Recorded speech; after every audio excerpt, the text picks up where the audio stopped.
Hello everybody, welcome back. Up Front Off-Road here, and today I'm going to be showing you guys how to remove the front diff out of your Jeep Wrangler TJ. I'll have links in the description for the tools you're going to need, so without any more ado, let's get right into it.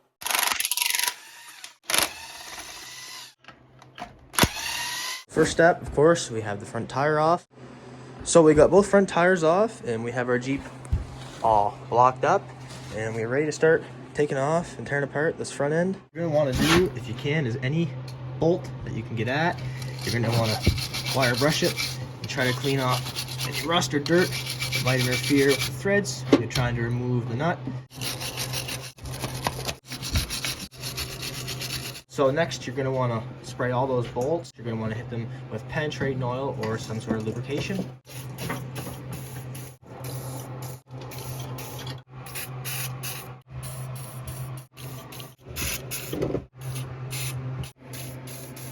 So the first thing we're going to take off is both brake calipers.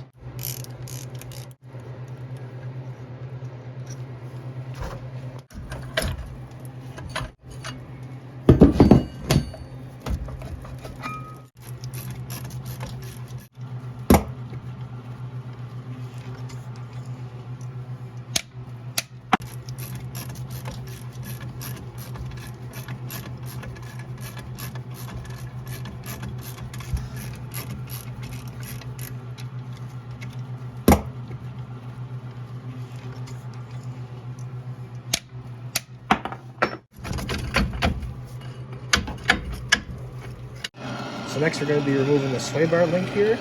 And this is our trick with most nuts and bolts. They've been rusted on for over 20 years.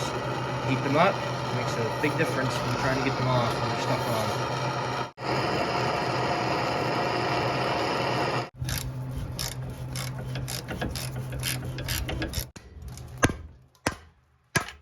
on. So next we're going to take our drag link.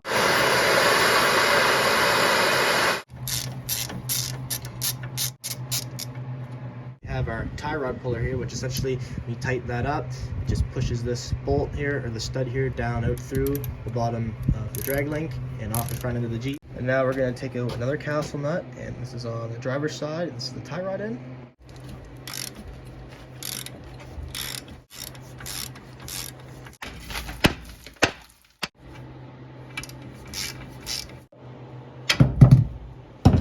So now we're going to be removing the shimmy shock.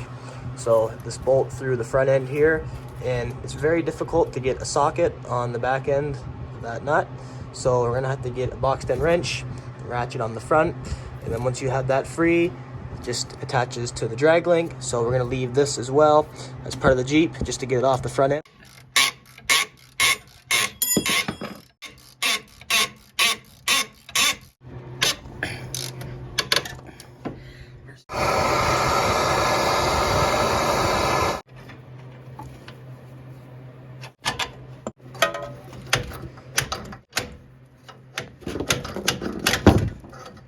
So once you get that bolt out, you just pull it out and the shock drops away with the drag link, free and clear. Now we got our steering gear all clear and free, the tie rod end, shimmy shock, and the drag link. We're just gonna tie that up out of the way and move on.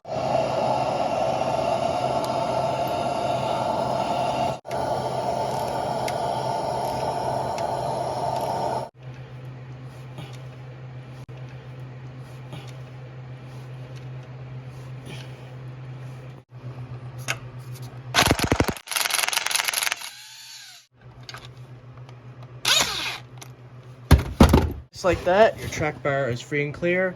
So now it's a little bit of force, so you're gonna hammer, or you can pry it out, it drops down, and the front part is still attached to the Jeep, and you're good to go.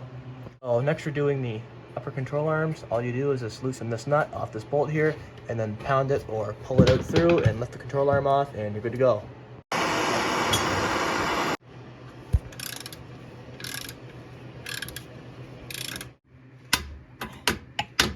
So when it came to taking out the top control arm bolts, since it took the two of us, I really wasn't able to record. But after we loosened the nut, we had to jack the rear end up and pry on it and hit this with a hammer and another bolt as a chase to try to get it out through. And it took quite a while, but eventually pinching the rear end different ways, it did come out.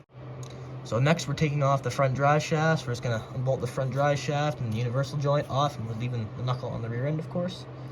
and should be good to go.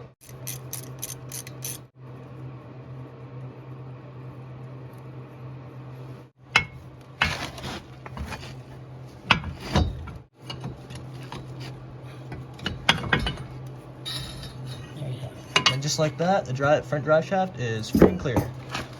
So removing the front shocks is always a pain on these. They're very, very hard to get at. So as you can see, we got a little bit of our contraption going on here. We're gonna try and tighten this and see if we can get lucky enough to have it snap off. If not, we're gonna have to cut it out with a torch.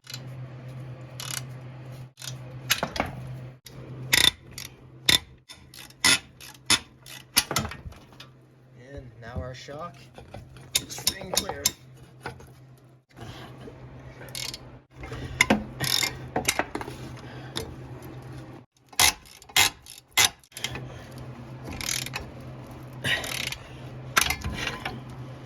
Good. So next we're going to be removing the springs, and all that holds them in is a little wee tiny bolt back there behind the shock. A little bit hard to see, but they usually come out pretty easy.